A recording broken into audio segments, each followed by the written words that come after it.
ari ng EV taxi.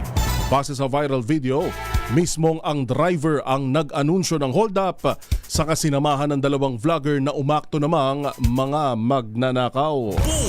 Balita! Boom! Balita!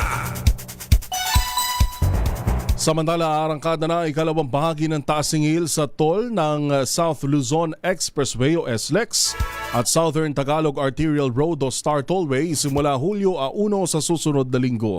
Sa SLEX mula Alabang hanggang Calamba, may dagdag na 11 pesos sa Class 1, 21 pesos sa Class 2 at 32 pesos naman sa Class 3. Mula Calamba, Laguna hanggang Santo Tomas, Batangas, nasa 3 piso hanggang 9 piso ang increase o total na 37 pesos para sa Class 1, 74 pesos sa Class 2 at 111 pesos sa Class 3. Para naman sa end-to-end o mula Alabang hanggang Santo Tomas, Batangas, may additional rates na 14 pesos sa Class 1, 27 pesos sa Class 2 at 41 pesos naman sa Class 3. Samantala para naman sa Star Tollway mula Santo Tomas hanggang Lipa, Batangas, may karagdagang 4 na piso sa Class 1, 9 na piso sa Class 2 at 13 piso o 13 pesos sa Class 3. Sa end-to-end naman, maglalaro sa 8 pesos hanggang 26 ang dagdag o kabuang 57 pesos na ibabayad na ho para sa Class 1 vehicles, 114 pesos sa Class 2 at 171 pesos para naman sa Class 3. Ayon sa Toll Regulatory Board, ito'y para masuportahan ang patuloy na operasyon, maintenance at pagpapabuti ng facilities at serbisyo ng SLEX at Star Tollway. Boom! Balita! Boom! Balita! 18 minuto makalipas ang alas 5 ng hapon, asahan ang posibleng dagdag bawas sa presyo ng mga produktong petrolyo sa susunod na linggo. Ayon sa Department of Energy, namumurong mag-rollback ang gasolina ng 50 sentimo kada litro o posible din ang 1.50 ang dagdag sa kada litro. Para naman sa diesel, inaasahan ang bawas na 70 sentimo o kaya ay may dagdag naman na 1.20 kada litro. Ang kerosene may posibleng rollback na 50 sentimo o kaya increase ng 1.40 sa bawat litro. Paliwanag ho ng Energy Department, ang pagbabagong galaw sa presyuhan ay bunsod ng tensyon sa pandaigdigang merkado. Ilalabas ang pinal na oil price adjustment sa darating na Lunes, Hunyo 29. Balita! Boom! Balita! Nag-abiso ang lokal na pamahalaan ng Quezon City sa isasagawang White Ribbon Movement protest bukas, araw ng Linggo o Hunyo 28. Ayon sa Quezon City LGU, asahan ang pagbagal ng daloy ng trapiko sa paligid ng EDSA People Power Monument bukas mula alas 12 ng tanghali hanggang alas 6 ng gabi. Kabilang dito ang EDSA, Katipunan Avenue, Ortigas Avenue, White Plains Avenue at Temple Drive. Pansamantalang isasara ang White Plains Avenue mula Katipunan hanggang Camp Aguinaldo side sa EDSA at magpapatupad ng zipper lane mula alas 6 ng umaga. Pinapayuhan ng mga motorista na dumaan sa mga alternatibong ruta. Balita! Boom! Balita! Kaugnay niyan, all set na ang ikinakasang White Ribbon March na isasagawa sa People Power Monument bukas. Naasahang lalahukan ng libo-libong katao ang aktibidad upang manawagan ng pananagutan at laban sa katiwalian sa pamahalaan. Ayon kay White Ribbon March Convener Bishop Efraim Tendero, pangungunahan ng mga lider ng simbahang Katoliko, Muslim, Evangelical at Protestant ang pagkilos upang himukin ang mga Pilipino na magkaisa laban sa korupsyon. Magsisimula ang programa sa isang misa sa EDSA Shrine sa tanghali bago ang marcha patungong People Power Monument bandang 1:00 ng hapon at magsisimula ang main program alas 2:30 ng hapon. Kasama sa mga panawagan ng White Ribbon March, pagsasagawa ng patas na investigasyon ng Office of the Ombudsman sa lahat ng kaso ng katiwalian at ang pagkamit ng hustisya sa pamamagitan ng pagkakaso laban sa mga sangkot sa flood control projects. Balita! Boom! Balita! Kaugnay pa rin ng White Ribbon Protest, mahigit 9,500 pulis ang ipakakalat sa buong Metro Manila para tiyakin ang seguridad sa isasagawang White Ribbon March. Bukas yan, araw ng Linggo. Ayon kay PNP Chief General Jose Melencio Nartates Jr., Inatasan na ang National Capital Region Police Office at iba pang concerned units na magsagawa ng masusing security assessment sa paligid ng EDSA People Power Monument at iba pang mahalagang lugar. Binigyan din ni Nartates na igagalang ng PNP ang karapatan ng publiko sa mapayapang pagtitipon habang nananatiling apolitical ang pulisya at nakatuon lamang sa pagpapanatili ng kaayusan at kaligtasan. Nilinaw din ng NCRPO na wala silang natukoy na banta at ang deployment ay bahagi lamang ng kanilang proactive security measures o sa mga katuwid ay bilang pag-iingat. Balita! Balita!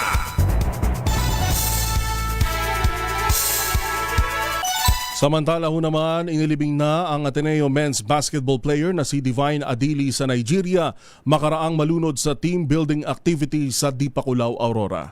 Ibinahagi ng tiyahin ni Divine sa isang Facebook post ang paghahatid sa huling hantungan kasama ang mga mahal sa buhay.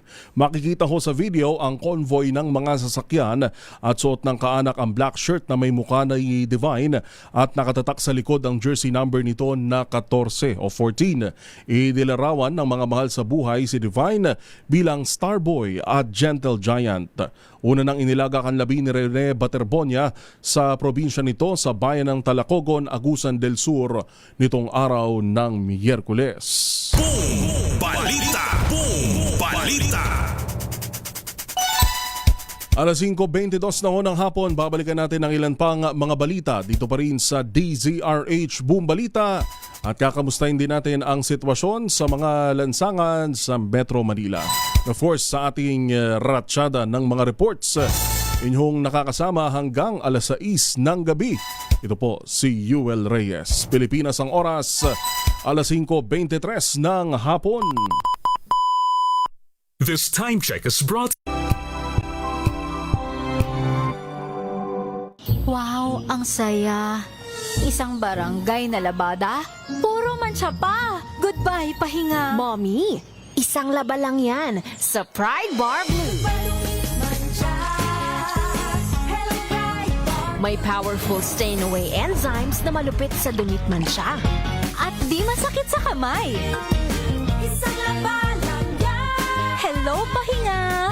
Hello, Pride Bar Blue. ACS. Tanggaling-galing mo Smart dishwashing paste ko Pritong ulam na masebo Plato ng kaldero Tanggaling for everyday. Ganyan pag smart ang dishwashing paste. May double tanggaling formula. Tanggal ang sebo, tanggal ang bakterya. Pahit para walang bahid. Linis fantastic sa metal at plastic. Number one ko to.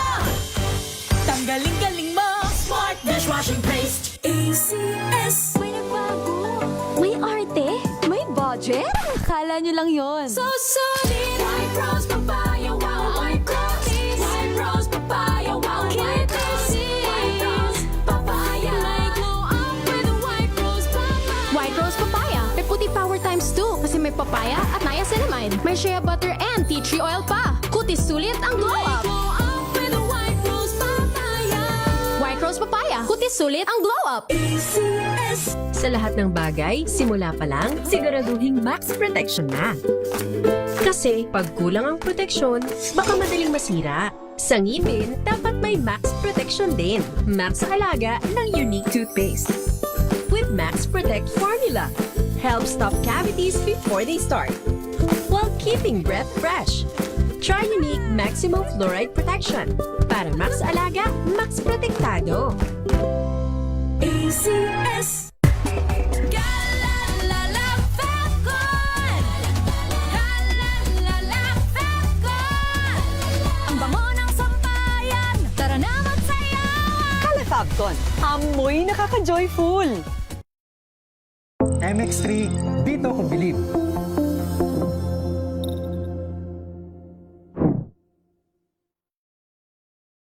Mahalagang paalala, ang MX3 capsule ay hindi gamot at hindi dapat gamiting panggamot sa anumang uri ng sakit.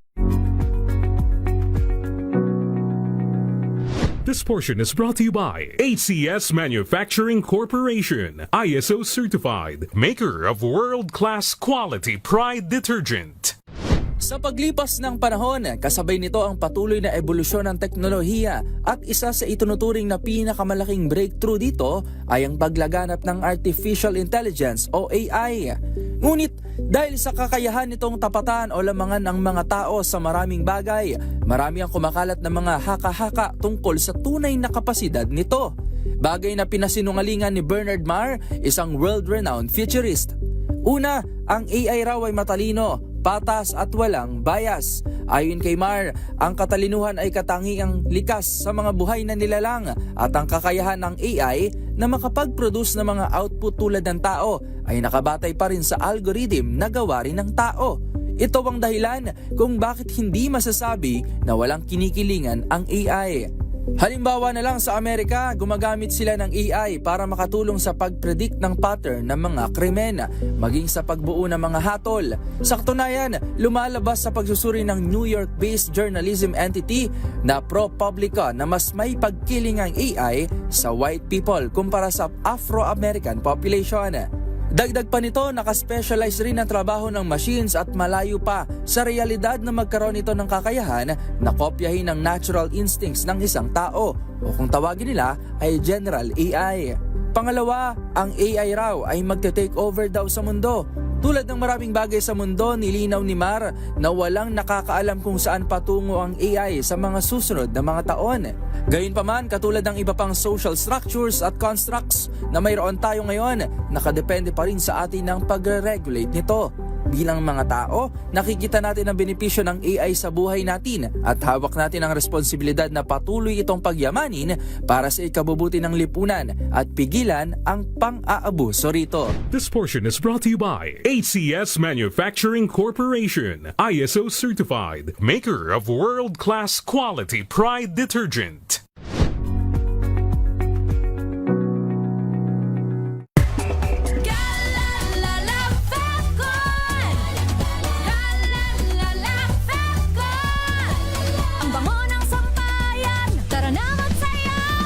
Fabcon, amoy nakaka-joyful.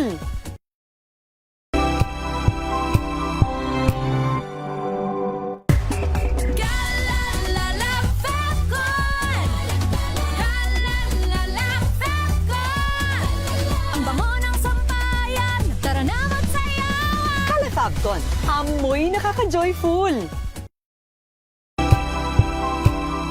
Pasabog na mga expose. DZRH. Boom! Balita! Boom! Ang Balita! 13th Team Up Makatao Awards for Media Excellence Best AM Radio News Program. Kasama sina Kyle Bulias at Yuel Reyes. DZRH. Boom! Balita! Boom! Balita! Kala natin magtutuloy-tuloy na yung oil price rollback. Ang ganda ng forecast natin eh. Alam niyo ho ba, sa pag nag-ikot-ikot kayo, lalo na dun sa mga lingguhang nagpapagasolina, parang Jeric, kitang-kita mo, mula 80 kada litro, 85, ganun naglalaro dati. Nung pumasok na tong kasunduan ng US at Iran, ay umabot na sa, ngayon may makikita kang 70. Meron pa nga 68 kada litro sa diesel ho yan. Bumaba na talaga. Kaya lang, itong panibagong development ho sa Iran, may inatake ho. Ang tabayanan nyo yung balita natin dyan mamaya. May inatake yung US military na targeted na mga infrastructure sa Iran. Kaya ngayon, hindi alam kung ano magiging galaw ng petrolyo natin sa susunod ho na linggo. And not until maitakda ng Department of Energy kung magkano talaga yung magiging galaw sa araw ng Lunes. Kaya yan yung inaantabayanan natin. Pero so far, ngayong araw ng Sabado ay may possible na rollback. Pero maliit lang, napakatiting lang ho. Baka nga hindi pa maramdaman eh. Rollback o di kaya naman ay mag-oil price hike ng higit sa piso. yun ho ang development natin ngayon. Kaya antabayan na natin kung ano magiging final oil price adjustment na itatakda naman ng DOE sa araw ng Lunes. Balita. Magandang hapon kay Henry Dolohan, sa mga nakatutok sa atin, kay Osias Cornel, Augusto 5, Tristan Gulay, Margarita Guevara. Happy weekend ho. Kamusta ho kayo? Sana ay nakaka-survive tayo sa araw-araw kahit pa napakataas ng presyo ng bilihin. Ma'am Teresita Atienza, kamusta ho? Sa laging maraming salamat sa laging pagtutok sa atin. Gayon din kay Beth Gray.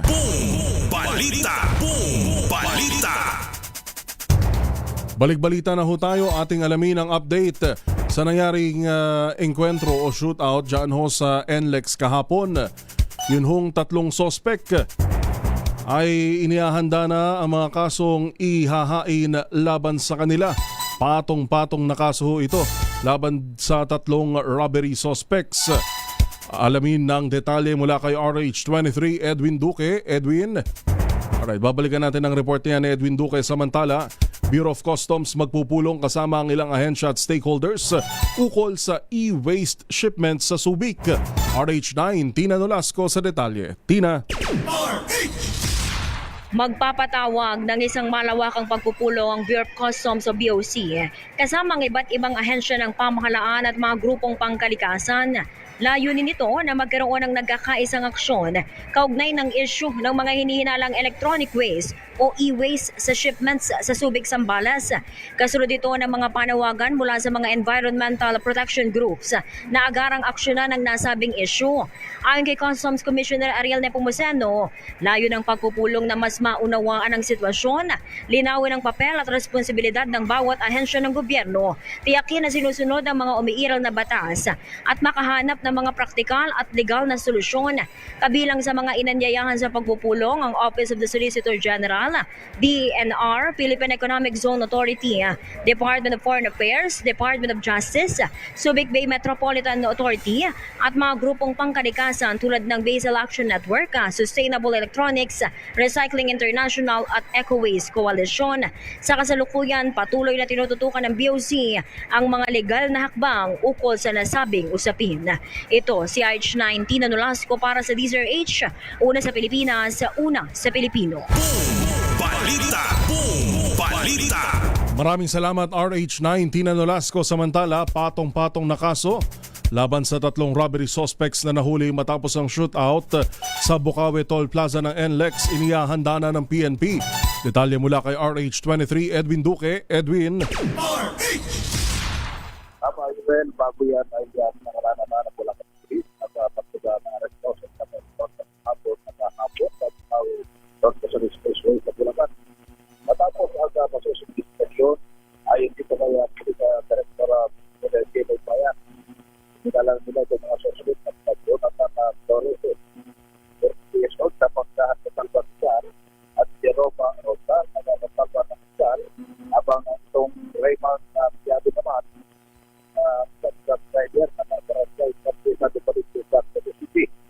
Ang tatlo ay sasampahan na. Edwin, pihit konti na puputol-putol ka. Go ahead. Well, itong tatlo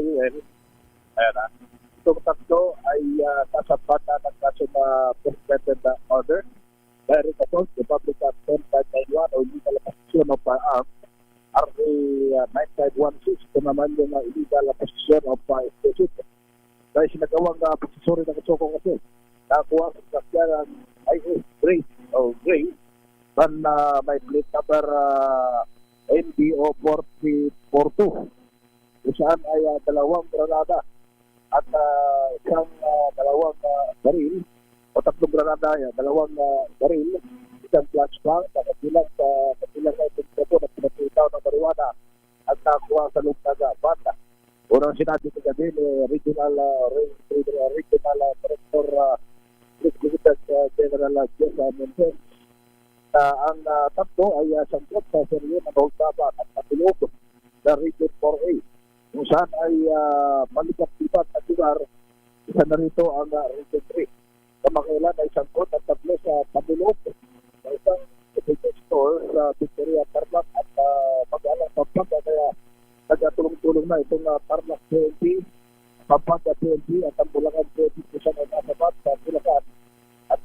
may bukawin tubig hanggang sila ay makakote matapos ang palit ng pitok at matapos yun ay may sugatan. Kaya dinala na sila din sa Villanueva Hospital sa Bukawi. At itong kaso nga ay pinatrabaho na ng ating kapitan at ginagpat ay babag nagdala para madiin sa kasong kinakatanggap. Responde 32 kinagulat sa Pizarro sa Pilipinas, una sa Pilipinas. Maraming salamat RH23 Edwin Duque. Balita. Boom Balita. Metro Manila ngayon. Samantala, alamin natin ang sitwasyon sa Kalakhang, Maynila. San babanda traffic? Lalo ngayon sa Quezon City, merong love laban. Yung Pride March dyan ho sa loob yata ng UP o University of the Philippines. Alamin natin ang sitwasyon sa mga kalsada sa Metro Manila mula kay Sir Joel Wahe ng MMDA Metro Bay. Sir Joel, magandang hapon po. Magandang hapon din sa inyo at sa lahat po ng mga nakikinig sa DZRH. Yung huling kalagayan ng trapiko natin ngayon, lalo na sa may EDSA, yung southbound lane ng EDSA, diyan sa may Kaingin, nagsimula na pong bumagal yan. Nakakaranas ngayon dyan ng katamtaman hanggang sa mabagal na usad patungo ng U-turn slot ng Bansalangin. Maluwag naman yung West Avenue patungo ng Quezon Avenue hanggang sa may Scout Borromeo. Pero pagdating ng Timog Avenue, muli pong mararanasan yung katamtaman hanggang sa mabagal na usad patungo naman ng Santolan. Maluwag sa may Annapolis patungo ng Connecticut. Pagsapit niya sa may Ortigas o bago pa lang umakyat ng Ortigas flyover, muli pong makakaranas ng pagbabagal patungo na ng Shaw Boulevard. Luluwag naman yan pag nakatawid sa intersection ng Shaw Boulevard